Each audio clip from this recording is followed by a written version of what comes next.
Flick has lost it. He lost it. Not in the sense that he has lost the team, but he lost the tactical match against the Sevilla manager. That's a fact, and we cannot go against it. He GG. He lost. What's going on, guys? ¿Cómo están, boys? Here, welcome back to another video here on the channel. And yes, we have to talk about Barcelona not showing up the fuck again. They're not showing up. They didn't show up against PSG, and they do not show up against today against Sevilla. Like, once upon a time, we had a Barcelona that no matter what, they would come in, they would come out every single game, they would show up what they're made of. But this time around, this season, we're in for a cursed time. Let me tell you that, boys. Barcelona are not enjoying this season so far, and we've not looked up to our best. And today I think this game has left us with a little bit of sorts of lessons that we have to learn about, and I kind of want to comment on it directly, you know, but just like we always do, guys. First of all, if you like this video and you want to show the support and still say that Barcelona are the best club on YouTube, drop a like and subscribe to the channel for the almighty YouTube algorithm. But now, let's check out the lineup. Well, I'm here now, and that's the lineup that Barcelona went on with today. Chesney in the goalkeeper position, Gerard Martin, Pau Cubarsí, Ronald Araujo, Jules Koundé, Frankie de Jong, Pedri, Dani Olmo, Ferran Torres, Marcus Rashford, and Robert Lewandowski. This lineup should be good enough to beat a Sevilla team made out of Odiseas Vlachodimos, Carmona, Cesar Azpilicueta, who's like 37 years old, Marcao, Suazo de Chilean, Mendy, Agume, Alexis Sanchez, who's another player over 35, 100%, Djibril Sow, Ruben Vargas, and Isaac Romero. I mean, how can this team not be that Sevilla side? The only thing that I can explain, once again, is tactically. We lost the battle that way, and I think that is something that, guys, we must not underestimate. Our team was basically danced upon on our grave. They were doing the floss dance on our grave, on our tombstone. We were really bad. We have to talk about it because it's bad. So the first thing is that Sevilla played man to man. They were marking that way, and that destroyed Barcelona. There was no clean build up, no rhythm, no breathing room.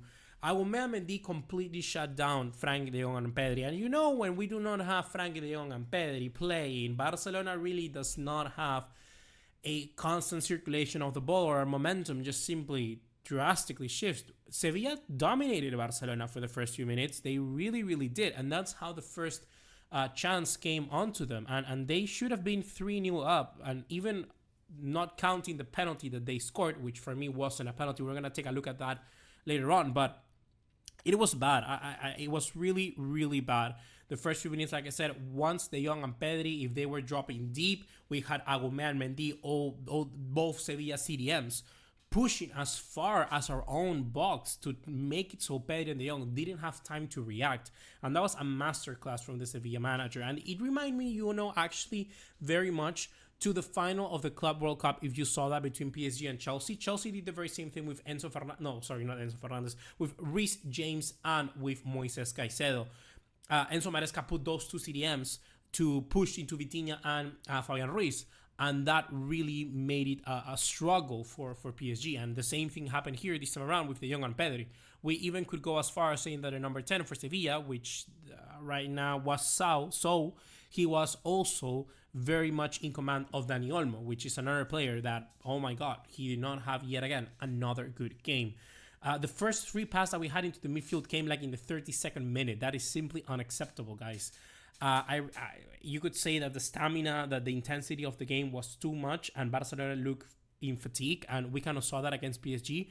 But this is unacceptable. Like, Sevilla had the whole, I think, week to work this game, and that really showed up today. It really showed up that they knew exactly how to beat us, and Almeida, their manager, was pretty much on point with everything he decided. I would have expected Hansi Flick to change up a little bit. You know, he talked about it in the press conference, how how the formation is never going to change, that whenever we struggle, it just means we have to play better this formation. But what happens when the opposing manager on the opposing team nullifies your formation, nullifies your tactics? You need to be able to advance, to adapt. You need to be able to do something about it. We even see Pep Guardiola doing that in the Premier League. Like, even the best manager of the history of this sport is changing up the way that he plays. And I think that is something very, very important that you need to understand and not be stubborn about it. And I'm always going to be Flick in. I'm always sort of, always 100% the manager. I'm always in with the manager.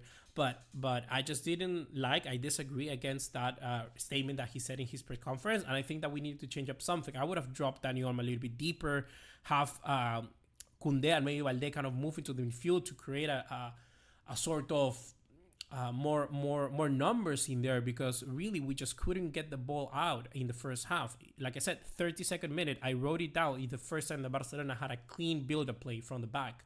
That is simply very, very bad. And moving into the penalty, of course, we have to talk about Ronald Araujo here. And once again, I don't want to kind of point out Ronald Araujo too much. Ronald Araujo, I think the penalty he committed wasn't a penalty in my opinion. We're going to take a look at right now in, my favorite account on Twitter, the one about the VAR. And for me, the penalty, I'm trying to find it right now. There we go. This account says that it's penalty, and let's take a look at why. So he says basically that, let's translate. So the VAR had to make an appearance in the game against Sevilla, Barcelona. Araujo sticks his left leg between both Isaac, tripping him inside the box. Very naive foul by the Uruguayan that Muñiz Ruiz had to review on the monitor. So that is what he's saying. But I actually do not agree with that. I mean, he does trip the striker, Isaac Romero, but when you're looking at it in full motion, in full speed, it's not really that harsh of a touch for the penalty. I mean, I think that when it comes down to interpretation, that is where the referee has to really come in and kind of step his foot down.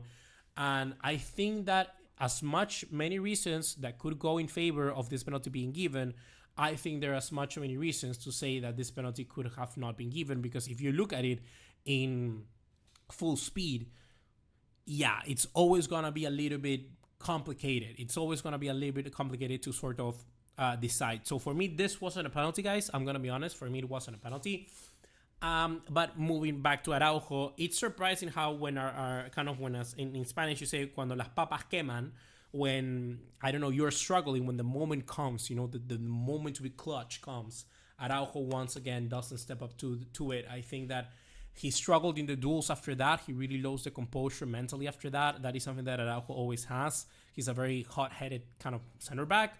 The injuries, really, he came off in the second half, and you could see that he had already some sort of eye strap around his leg, so maybe he had some sort of, what's the name in English? I have no idea, but un calambre in Spanish it is, when you have a sore muscle, maybe, I think that's the word. And defensively, really, when your leader really doubts himself, the whole system collapses. And I call him the leader because even though really the leader has to be one of the center backs, and potentially because of game time, it's Pau Cubarsí, when we're looking at Araujo, he's mainly our best one-on-one defender. He's the best defender that we would tend to have. Koundé is up there as well, but he's not a center back. He's playing on the fullback position. And when you need someone commanding through the middle, I think that when that player doubts, your whole system collapses. And we kind of saw that today with Araujo. I think Eddie Garcia played a much better second half than him. And as much as I love Araujo, I really do like Araujo. You have no idea how much I like Araujo. When he was going to the Juventus, I kind of wanted to jump onto a plane to Barcelona and stop that deal from happening. Eddie Garcia is showing much better form this season than Ronald Araujo. So the next player, of course, that we have to mention, I said it slightly, is Dani Olmo. I think that Dani Olmo's sort of, the lack of Dani Olmo's performance kind of exposes Hansi Flick a little bit. Not saying that it's up to Flick's fault that Dani Olmo is playing this bad. That's completely on Dani Olmo. But I would have changed something with him, with Flick, because Dani Olmo is good when it comes to dropping a little bit deeper. I mean, he's not I'm trying to think of, he's not a Vitinha, he's not a Pedri, but he drops deeper and he can help beat a play and be an extra sort of guy just to build the game. I mean, we've seen it with Spain before, and And I don't know. I mean, the second goal for Sevilla in the second half came when Koundé had to push up and to compensate for it. And that turnover led directly to the second goal. I mean, Koundé doesn't have the touch and the precision with the feet as much as Dani Olmo. And I think Dani Olmo should have done that instead of someone like Koundé. And I think that's when the system completely fell apart. Our players were trying too much in areas of the pitch where they're not as comfortable. And we kind of really struggled after that. The fourth thing that I really kind of want to mention that I really think it's one of the main reasons why we lost this game and are not performing as good is the importance of Alejandro Balde. Do not underestimate Alejandro Balde. I mean, he came on late, but he changed up everything. I mean, he already won the penalty that Lewandowski then missed, but he gave the team so much width and speed. And I think that having a left back like that is very important because he's a key asset in progression. I mean, he was associating himself very nicely with Marcus Rashford, but the pace that he has recovers basically all the space that we sort of concede when we're moving forward, because Alejandro Balde makes up for it, or makes up with those errors with the pace.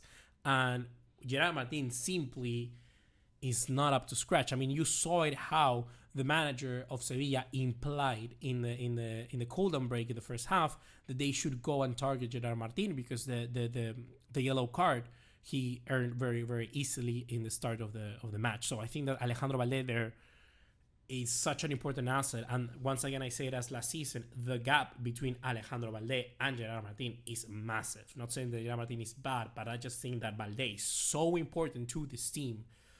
We saw it with even Hansi Flick's previous team, like Alphonso Davies was so freaking good for Bayern Munich, and I think that Balde is really important for us as well.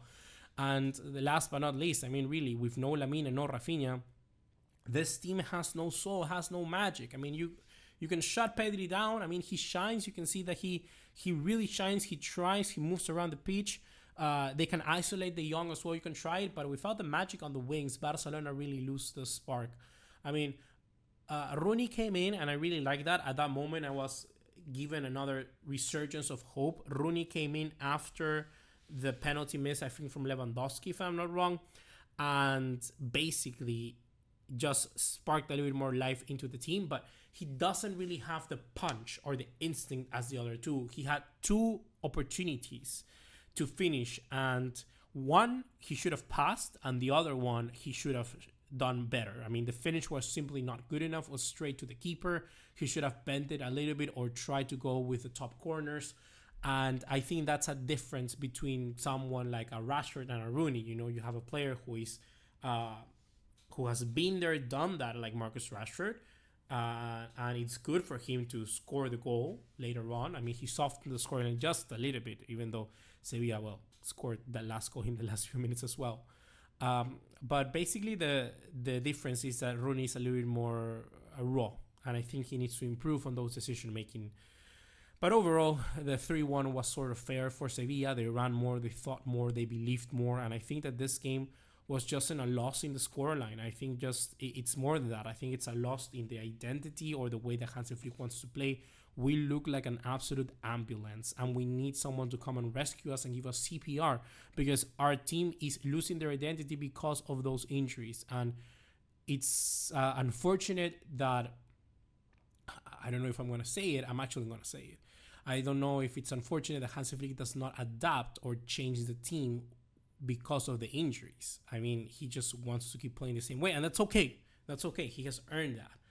But today didn't work, and I have no, like, in a specific moment of the game, if it doesn't work, just change something. I think that is always something that I'm always gonna put into the managers. I always think that that's where you win the games. That's what you can do. You know, you can help your team from the sideline, seeing what they can't, and they can move things up around. And I think that that's what should have happened in this game. So guys, that's gonna be it for right now. Let me know your thoughts on this loss. Once again, Barcelona don't show up, and yeah, let's leave it there. See you in the next one. Take care. Ciao.